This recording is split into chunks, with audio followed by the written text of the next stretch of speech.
Assalamualaikum warahmatullahi wabarakatuh. Saya Afkarina Sofiatul Dikri, NIM T 2019-1079. Alhamdulillah, pada kesempatan ini saya masih diberikan kesehatan, akal yang sempurna, sehingga di sini saya bisa menjelaskan terkait dengan program-program bimbingan dan konseling di sekolah maupun di madrasah. Sebab yang pertama terkait dengan bab ini yaitu pengantar urgensi program bimbingan konseling di sekolah ataupun madrasah.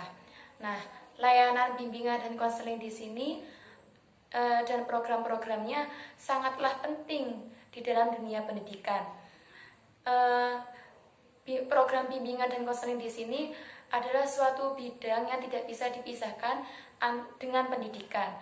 Mengapa demikian? Karena layanan bimbingan dan konseling ataupun dengan program-programnya di sini adalah sudah berkontribusi pada proses pendidikan dan juga pembelajaran.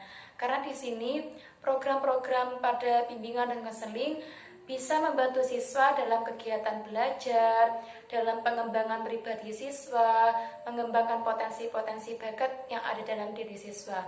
Nah, tanpa bantuan atau kontribusi dari bimbingan konseling ini, maka pendidikan tidak akan mewujudkan atau menjadikan atau mempersiapkan individu menjadi yang optimal. Nah, di sini maka dari itu urgensi program bimbingan dan konseling di sekolah maupun madrasah dibuktikan oleh hal-hal tadi. Nah, di sini program-program bimbingan dan konseling itu tidak akan berjalan dengan lancar atau tidak berjalan dengan efektif atau efisien kecuali dengan perencanaan yang baik, dilaksanakan dengan baik dan juga dievaluasi secara sistematis. Mengapa harus dievaluasi?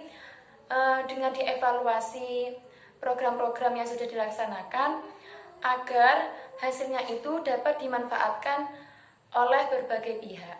Sebab yang kedua terkait dengan bab ini yaitu ada perencanaan program bimbingan dan konseling di madrasah ataupun sekolah. Nah, program-program bimbingan dan konseling di sini sebelum dilaksanakan maka harus ada perencanaan. Adapun hal-hal yang terkait dengan perencanaan program bimbingan dan konseling di sini, yang pertama yaitu ada studi kelayakan. Nah, studi kelayakan di sini dapat diadakan atau dilaksanakan oleh kepala madrasah, di mana kepala madrasah di sini dapat mengundang beberapa ahli bimbingan. Nah, mereka di sini akan melihat program-program mana yang layak untuk dilaksanakan dalam layanan bimbingan dan konseling terhadap siswa. Selain itu, mereka juga melihat bidang-bidang pengembangan mana sajakah yang layak untuk diperuntukkan bagi siswa-siswa yang membutuhkan bimbingan.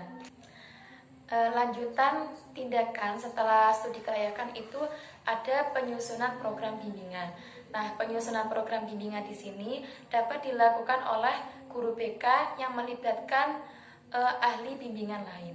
Nah, di sini guru BK dalam menyusun program bimbingan harus memperhatikan beberapa hal. Meliputi yang pertama, pola dasar mana yang harus dipegang dan juga strategi mana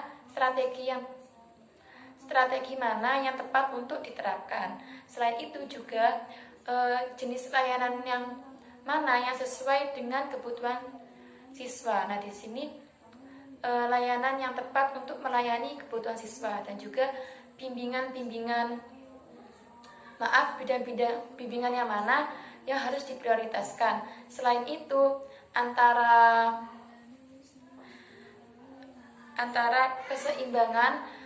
memberikan keseimbangan antara konsultasi secara berkelompok dan juga secara individual.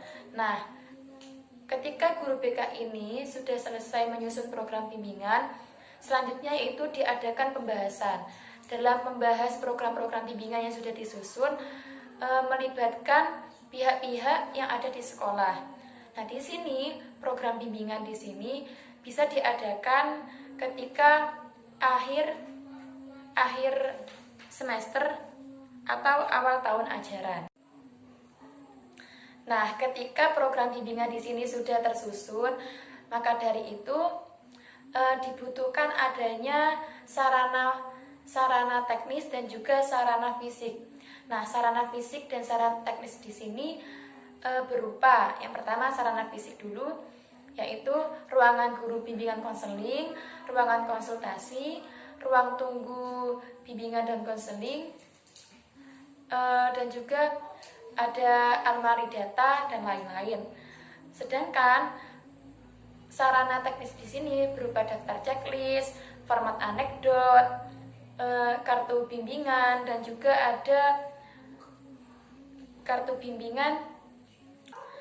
Nah, program bimbingan dan konseling di sini selain membutuhkan sarana fisik dan teknis, juga membutuhkan sarana personel. Sarana personel di sini adalah orang-orang yang terlibat dalam program-program bimbingan dan konseling. Meliputi ada guru BK, kepala sekolah, komite sekolah, perwakilan dari orang tua siswa, ataupun guru-guru mata pelajaran. Nah, di sini mereka di sini dibagi tugasnya mereka itu apa dalam program-program bimbingan dan konseling. Yang terakhir, setelah ada sarana personel dan pembagian tugas,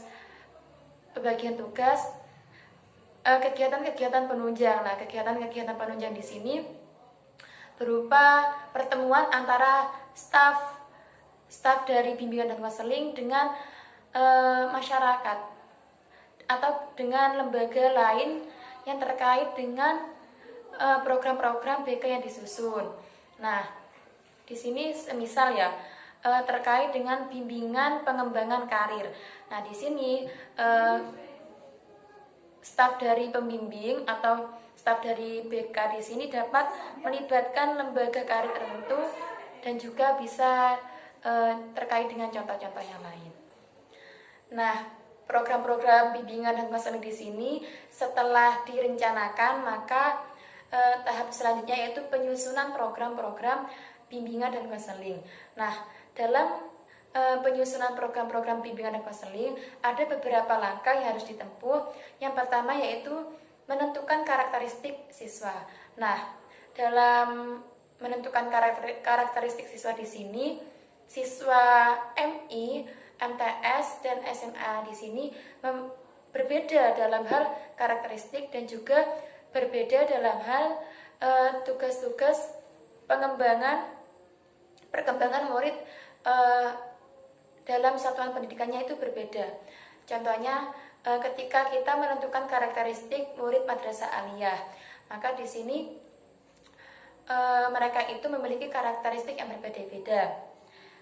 Dan juga tugas-tugas perkembangan siswa madrasah aliyah di sini dalam hal mencapai kematangan dalam takwa kepada Allah, kematangan dalam hal bersosialisasi ataupun dalam persahabatan, teman sebaya, dan juga mencapai kematangan pertumbuhan jasmani dan rohaninya, dan pengembangan penguasaan keilmuan teknologi dan lain. Setelah menentukan karakteristik siswa, di sini ada penyusunan program. Nah, penyusunan program di sini ada 4 langkah yang harus dilakukan secara berkesinambungan. Yang pertama yaitu identifikasi kebutuhan. Nah, suatu program bimbingan itu dapat dikatakan baik apabila program-programnya itu relevan dengan kebutuhan siswa, di mana seorang pembimbing di sini harus bisa atau diharapkan mengakses, menganalisis, dan juga memadukan antara konsep-konsep program dengan kebutuhan siswa.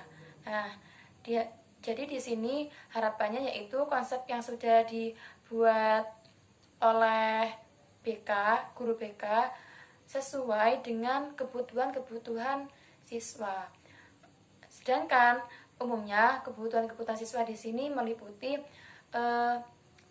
informasi mengenai cara-cara belajar yang baik, tentang perkembangan ilmu pengetahuan beserta dampaknya, dan juga tentang karir-karir tertentu. Yang kedua mengenai penyusunan rencana kegiatan.